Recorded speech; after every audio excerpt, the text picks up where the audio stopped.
Mr. Joseph Iyan joins us next. He's the President, Nigerians for Super Energy.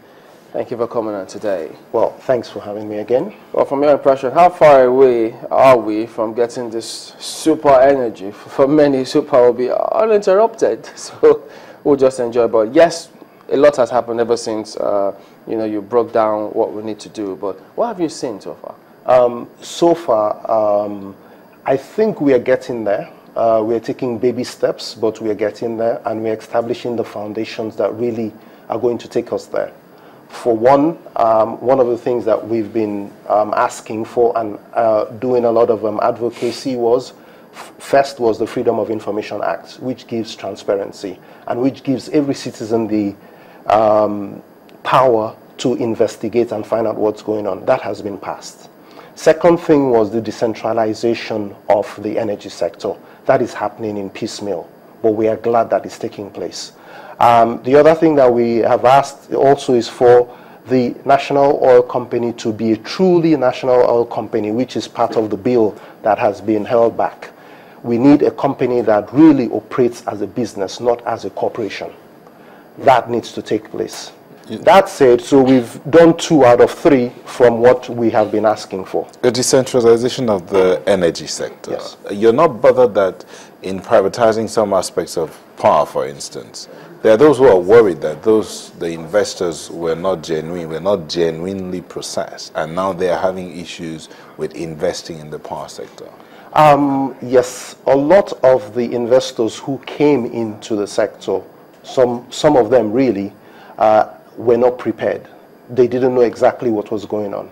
Now, that said, okay, we still need to push forward because that's really the only way to go. The challenge, as I like to say, that we have to overcome in this country is not just the power challenge, but I actually call it an energy challenge. And I'm glad that the transition team has put together a recommendation that we lump all that energy parts into one ministry, which is the Ministry of Energy. By doing that, we don't have a Minister of Petroleum and Gas calling a Minister of Power and going back and forth. No, it takes just one person to manage that whole sector because it's interlinked. If I have gas to boil water as opposed to electricity, the amount of kilowatts that I need to deliver in pure electrical power reduces. You don't think that one person, if they measured and call it Ministry of Energy, will have so much to do? Because look at what happens in the petroleum industry alone, and then the challenge, huge one at that, with Ministry of Power. No, they would not have. And again, if you go and you compare to best practices, the United States of America used to run 14 similar, they call them departments. We actually, okay, they used to run 14 at a time. They just went up to 15, which was the Homeland Security. So it is doable. It's just that the proper things need to be done. If you spend your time doing the proper things and leaving the other things, then one person can properly run it. It's been done in lots of countries, but it gives you a synergy. Absolutely. But until that is done, does that suggest then that, look, we may not achieve the necessary target because as they are now, they can still work together? Yes, but it makes it easier. The target is easier to work on. And when you put things together under one umbrella, then it's much, much easier. For example, part of the challenges that we continue to face is this issue of gas. Okay? All it takes is a signature by the president, okay, to say that gas is a national security issue. And therefore, instead of keeping only 1 million out of 5, we need to increase it. But wouldn't that take some time? Because if the NLNG perhaps has committed themselves for the next 6 years, how do you intervene in that kind of scenario?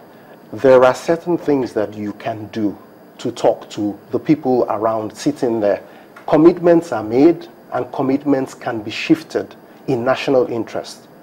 One of the things that we failed to understand a lot is that there is no free market. Nowhere in the world, not even in the US. There is only a national interest market. What interests your nation is what you should be doing. At the end of the day, we have been blessed with all these resources, from coal to rivers to gas, name it. We have been blessed with it. But we're flaring a lot. Yes, and that needs to be So captured instead as of well. telling LNG to cut down, for want of a better example, to cut down and not give out 6,000 barrels, as the case may be, let them give out just 4 because we need to increase internal capacity. Why don't we work on our gas flaring and cut it down? That again is a matter of presidential initiative. It just takes one signature to say stop flaring it. But okay, that there has is been also going the on. financial. Okay, yeah, yes, but it needs to be something that needs to be done, and there are some technologies that actually may help to reduce the investment. Okay, to stop flaring because it's an investment. Sometimes it's cheaper to flare and pay whatever fines it is than that. Okay, it happens everywhere in the world. The ecosystem then pays. It pays, yeah. Now, pardon me to butt in now. You know, the last time you came, it's been a while. At that time, there wasn't this much talk about metering everybody. That policy hadn't gone as far as it has now, relative term though. But how would you assess the way we use energy now? Because for those who have prepaid energy, the prepaid meter, nobody will tell them, look, you need to use energy-saving bulbs or else you just will pay much more. Yeah, that's actually one of the things that we were calling for before the handover, before the privatization. If you get to a filling station today, the gentleman needs to use a meter to sell energy to you. So that was one of the things we were calling for before privatization. And there were indications that that may happen, but it really never happened. That is number one thing in keeping the citizens honest and keeping the providers honest as well. Because like you've said, one of the things that we've been blessed also is that in the future, LED lights are going to be even cheaper. Philips has gone out of the lighting business. Osram has gone out of the lighting business. Why? Because the lighting business is now an LED. In certain countries, your old incandescent lights have been banned because of efficiency. So there are lots of things that will help us deliver that energy need. So if we have this Ministry of Energy, perhaps they should have a department that will focus on this one to deliver simultaneously with whatever they're doing out there. Absolutely, absolutely. And one of the things that we are looking at, the government actually should be in the business of like a mother who is doing midwifery. The government should not totally participate in this sector. The government should be a mother providing midwifery services, because by doing that, you let somebody else have the baby, but you're contributing to make sure that that person has that baby properly. That's exactly what the government needs to do. We talked about financing. The financing today is mismatched, just like our former guest talked about. It's mismatched. Normally, when you're dealing with utilities, where you're getting your funding is not from short-term loans. It's from pensions, okay, and insurance, which has a longer-term gestation. That's where those funds come from, and also from some other capital investment things. But to overcome this challenge that we have, which is one of the most important challenges in this country, we need to rethink the way we finance. Local governments needs to be involved. State governors need to be involved. Actually, I believe local governments, state governments, and the federal governments all need to be performing these midwifery services. The other thing too that is happening is, for our benefit, solar is becoming a little bit cheaper as the day goes on. Even though the battery setup that powers solar is still very expensive, but solar is becoming cheaper. Today in my office, I use solar to power my office. Okay, it's getting cheaper. 10 years ago when we started this, solar was about $6 per watt for panels. Today, it's about $1. So it has dropped.